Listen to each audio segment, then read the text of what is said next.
देखिए भाई, ये जो चार्ट है या तो आपको दिख ही रहा होगा। और देखिए ये जो शेयर का चार्ट है, एक पैटर्न बनाता है हमेशा। देखिए ये लगभग 1100 से यहाँ पर 996 पर आया।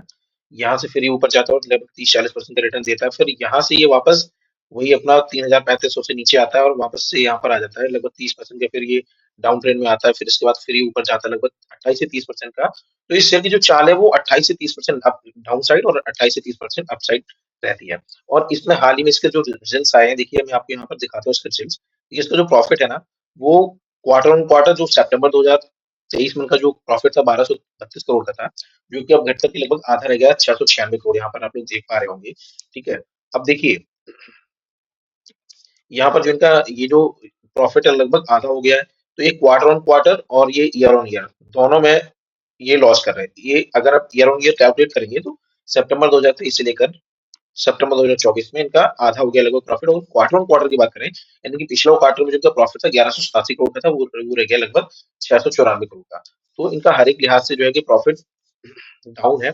और देखिए इस शेयर की अगर बात करें तो इसका नाम है एशियन पेंट्स। और इस शेयर में अभी और गिरावट आ सकती है। इसका जो बेस है ना, ये लगभग बेस जो इसका है 2600 के आसपास का है इसका बेस। जो यहाँ पर ये बेस बनाता है, तो यहाँ पर इसको इसको बाय कर सकते हैं, क्योंकि इसका जो जोन है ये जो जोन, इस जोन में इसको बाय कर सकते हैं। और अगर यहाँ पर ये आता है तो यहाँ पर भी बाय करके, क्योंकि इसने 2-3 सपोर्ट बना करके और यहीं से ऊपर चला गया था। तो हम इसी को इसका सपोर्ट मानते हैं। और लगभग यहाँ पर जो सपोर्ट है वो 2700 के आसपास अगर ये शेयर जाता है तो इसको यहाँ पर बाय कर सकते हैं। और यहाँ पर से लगभग 25 से 30% का यहाँ पर अप ट्रेंड हमें देखने को मिल सकता है। अगर इसके हम चार्ट प्रॉफिट देखते हैं और इसका जो डाटा देखते हैं, तो देखिए यहाँ पर इनका नेट प्रॉफिट है। ये क्वार्टर ऑन क्वार्टर यहाँ पर ईयर ऑन ईयर दोनों सेम्स में ये बढ़ा था। लेकिन यहाँ पर देखिए इनका जो घाटा है वो लगभग कम होकर के आया है। यानी कि पिछले जो क्वार्टर था वो 5558 करोड़ था, लेकिन जो प्रॉफिट है वो अब 46-31 करोड़ हो गया है। तो लगभग प्रॉफिट बहुत कम होकर के आया है इनका। और अगर इनका सेल्स देखते हैं तो इनका सेल्स भी थोड़ा डाउन गया है, जो कि 35,495 करोड़ का इनका जो सेल्स था मार्च 2024 में, वो घट करके जो है 34,831 करोड़ हो गया है। तो ये इनका जो है कि डाटा है सेल्स और रेवेन्यू का। इसके बाद हम जो दूसरा शेयर उसकी बात करते हैं, उसका नाम है टाटा मोटर्स। देखिए टाटा मोटर्स अगर किसी ने यहाँ पर हाई पर बाई किया होगा लगभग 1156 रुपए के आसपास, तो उसको यहाँ पर 30% की गिरावट मिल चुकी है। अभी इसका सपोर्ट देखिए कहाँ पर बनता है। ये मेरे ख्याल से तो इसका जो सपोर्ट है वो 800 के आसपास बनता है। यानी कि ये शेयर अब 800 से नीचे नहीं जाना चाहिए। देखिए इसने इसने 800 से सीधा 1100 भागा था, 45% का इसने रिटर्न दिया था, लेकिन वहीं से ये डाउन चला गया।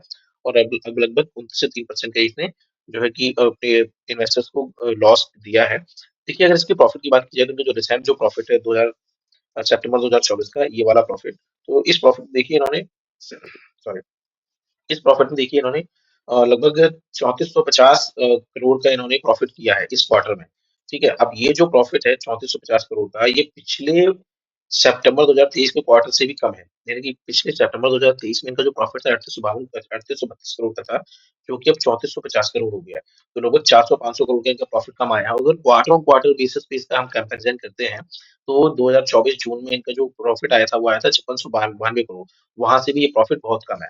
तो इस वजह से ये शेयर नीचे चला गया है काफी। और अभी इसका जो भाव है वो 800 के आसपास चल रहा है। ठीक है। अगर इसकी हम बात करते हैं यहाँ स्क्रीनर में जाकर के इनका टोटल जो ही प्रॉफिट वगैरह देखते हैं, तो जो नेट प्रॉफिट है जो पिछले क्वार्टर में आया था 5692 करोड़, वो अब हो गया लगभग 3450 करोड़ का।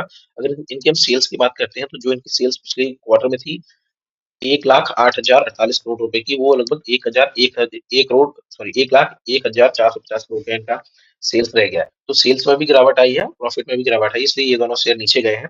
तो इन दोनों शेयर में अब एशियन पेंट्स में यहाँ से खरीदा जा सकता है। और टाटा मोटर्स को थोड़ा और नीचे आए तो यहाँ पर बाय किया जा सकता है। देखिए इससे पहले मैं वीडियो एंड करूँ उससे उससे पहले मैं आपको बता दूं कि मैं कोई सेमी रिसर्च एनालिस्ट नहीं हूँ।